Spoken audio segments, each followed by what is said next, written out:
මිනිස්සුන්ට හිතා ගන්න බෑ කවුද හොඳ කවුද නරක කියලා. මිනිස්සු එක වැඩි ගණන් ගන්න නැතුව හැමෝත් එක්කම ආශ්‍රය කරන්න ගිහිල්ලා අන්තිමේදී නරක මිනිස්සුන්ව ආශ්‍රය කරලා තමන්ගේ ජීවිතේ නහත්ති කර ගන්නවා. ඒ නාස්තියෙන් පස්සේ මොකද වෙන්නේ? තමන්ගේ ජීවිතේ තමන්ට හිතාගන්න බැරි තැනට වැටිලා තියෙනවා.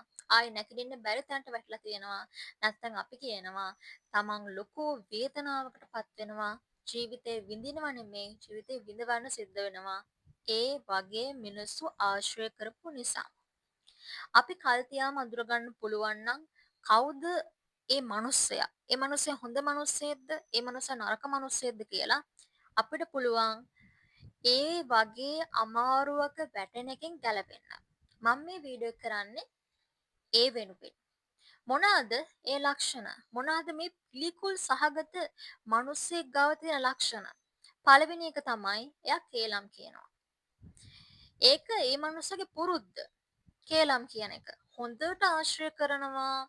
හරීම හොඳම යාළුවෙක් විදිහට තමයි එයා හැසිරෙන්නේ. හැබැයි නැති තැන මිනිස්සු නැති තැන මොකද කරන්නේ? අර මිනිස්යාගේ තියෙන පෞද්ගලික දේවල් හෝ වේවා නැත්තම් බොරු ගොතමින් ප්‍රචාරය කරනවා, කේලම් කියනවා. මිනිස්සුන්ගේ සම්බන්ධතා බිඳ දානවා. වැරදි වැටහීම් ඇති කරනවා. අනවශ්‍ය ප්‍රශ්න ඔෆිස් එකට හෝ වේවා කොහෙදී හෝ වේවා මේ වගේ අනවශ්‍ය ප්‍රශ්න ඇදගෙන අර මිනිස්සුන්ව රණ්ඩු කරනවා. මිනිස්සුන්ව ඝට්ටණය කරනවා. මේක එයා කරන්නේ හරීම සතුටින්. එයාගේ සතුට තමයි මිනිස්සු රණ්ඩු වෙන එක හෝ මිනිස්සු බැනගන්න එක හෝ ඒ වගේ දේවල් කරන එක. ඒකෙන් එයා ප්‍රතිලාභ ලබනවා. කේලම් කියලා එයා ප්‍රතිලාභ ලබනවා. මේ වගේ අය ඔයා දැකලා ඇති.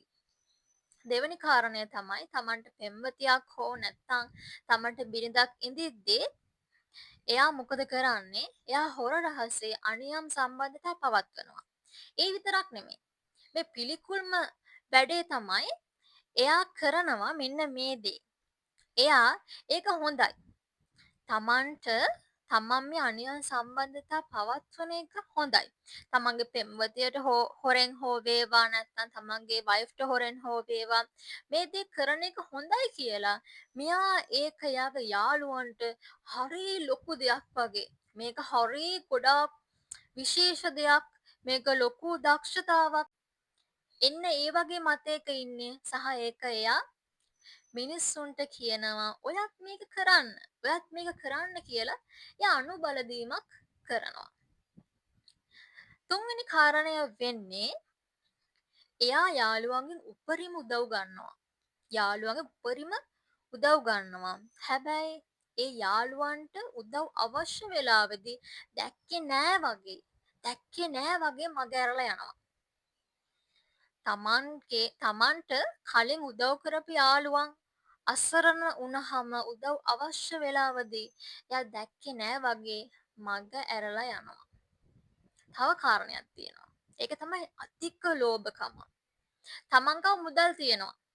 ඒක කිසි ප්‍රශ්නයක් නෑ තමන් ගාව මුදල් තියෙනවා. නමුත් අර ළඟ ඉන්න පුද්ගලයාගේ මුදල් ටික වියදම් කරන්න එයා බලන් ඉන්නේ. එයා සත්‍යයක්වත් හොල්ලන්නේ නැහැ. එයා කරන්නේ එයා වියදම් කරන්න ඕන දෙයක් කියන්නකෝ. එයාට මොකක් හරි මිලදී ගන්න ඕනේ. එයා පෙන්වන්නේ මං ගාව මුදල් නැහැ. මට මේක අරන් දෙන්න. අනේ මං ගාව මුදල් නැහැ. මේ විදිහට අධික ලෝභකමක් එයා ගාව තියෙනවා. තව කාරණයක් තියෙනවා. තමන්ගේ වයිෆ්ට නැත්නම් තමන්ගේ දෙමව්පියන්ට නරක වචන වලින් ආමන්ත්‍රණය කරනවා. ඒ වගේම තමයි ඒගොල්ලන්ට කහනවා. ඒ කියන්නේ කායික හිංසන, වාචික හිංසන ඒගොල්ලෝ කරනවා. හැබැයි සමාජයට හරි හොඳ කෙනෙක්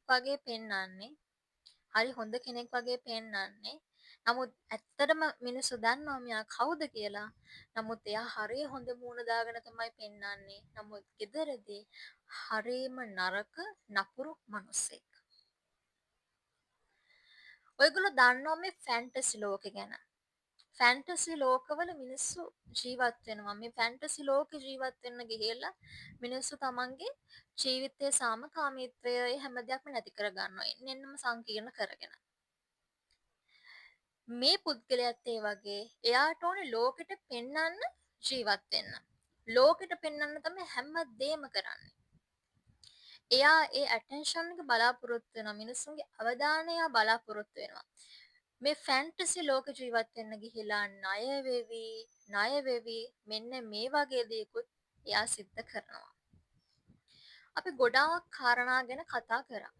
ගොඩාක් කාරණා ගැන කතා කරා. ඔයගොල්ලන්ට මොකද හිතන්නේ මෙන්න මේ වගේ ලක්ෂණ තියෙන මිනිස්සු ගැන? මේ වගේ ලක්ෂණ කොච්චර මේ වගේ ලක්ෂණ හරිම නරක ලක්ෂණද?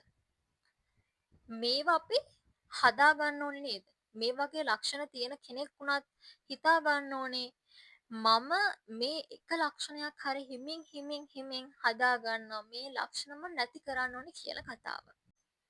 මේ මිනිස්සු කරන තවත් නරක වැඩක් තමයි අර විකෘති දේවල් තියෙනවානේ. ඇබ්බැහි වීම හෝ වේවා මේ වගේ දේවල් වලට තමන්ගේ ළඟ ඉන්න යාළුවන්ව ඇදලා දානවා. හරිම නරක වැඩක්. ඒ කියන්නේ ඒගොල්ලෝ බේරිලා ඒගොල්ලෝ ඒවට ඇබ්බැහි වෙන්නේ නැහැ. ඒගොල්ලෝ ඒ දේවල් වලට යන්නේ නැහැ. නමුත් අර එකටම ඉන්න මිනිස්සයව ඒ වගේ දේවල් වලට ඇදලා දානවා. ඉතින් කොච්චර නරක පර්සනැලිටි එකක්ද මේක. මේ වගේ පර්සනැලිටි එකක් තියෙන මිනිස්සෙක් ඔයා ගාව ඉන්නවා කියන්නේ මේක ඇත්තටම පුදුමාකාර ලෙඩක් වෙන ඔයාට. මේ වගේ මිනිස්සෙක් ඔයා ගාව ඉන්නවා නම් යාළුවෙක් විදිහට මේ පුද්ගලයාගේ ජීවිතේ විනාශ කරනවා. ඒ නිසා මේ වගේ අයගෙන් ඈත් වෙන්න. මේ වගේ අයගෙන් ඈත් වෙන්න. ඒත් එක්කම මේ වගේ ලක්ෂණ තියෙනවා නම් එකක් හරිද මේ කියපු ලක්ෂණ එකක් හරි ඔයාගේ ජීවිතේ තියෙනවා නම් ඔයා ඒවා ඈඩ් කරගන්න ඔයා නැති කරගන්න අනිවාර්යයෙන්ම නැති කරගන්න මේ ලක්ෂණ කෙනෙකුට තියෙනවා නම් එයා ජීවිතේ ඉහළට යන්නේ නැහැ එයා ජීවිතේ පහළට ගමන් කරන්නේ එයාගේ ජීවිතේ කවදාවත් සැනසීමක් ඇති වෙන්නේ නැහැ මොකද මෙයා ගාව තියෙන්නේ බෑඩ් පර්සනැලිටි එකක් බෑඩ් ක්වොලිටිස් තියෙන්නේ මෙයාට කිසිම සැනසීමක් කිසිම සතුටක් ජීවිතේ නැහැ. ඒ නිසා මතක තියාගන්න මේ වගේ ලක්ෂණ අපේ ජීවිත වලින් ඉවත් කරන්න ඕනේ. පුළුවන් තරම් කැපකිරීමෙන් මේ වගේ ලක්ෂණ වලින් අපි ඈත් වෙන්න ඕනේ. අපිට හොඳ ආකර්ශනීය ඒ වගේම වැදගත් කැරක්ටර් එකක් වෙන්න ඕන නම් පර්සනැලිටි එකක් ඇති කරගන්න නම් මේ වගේ නරක ලක්ෂණ වලින් ඈත් වෙන්න ඕනේ. ඒත් එක මතක තියාගන්න ඔයාට හොඳ මනුස්සයා කවුද නරක මනුස්සයා කවුද කියලා ඔයාට දැන් තේරුම් ගන්න පුළුවන් මේ වගේ ලක්ෂණ කෙනෙකුට තියෙනවා නම් ඒ වගේ අය නරක අය ඒකේ කතා දෙකක් නැහැ නරක අය නරක මිනිස්සු මේ වගේ අය හොඳ අය නෙමෙයි මේ වගේ අය ආශ්‍රය කිරීම තුළින් ඔයාගේ ජීවිතේ නරක අතටපත් වෙනවා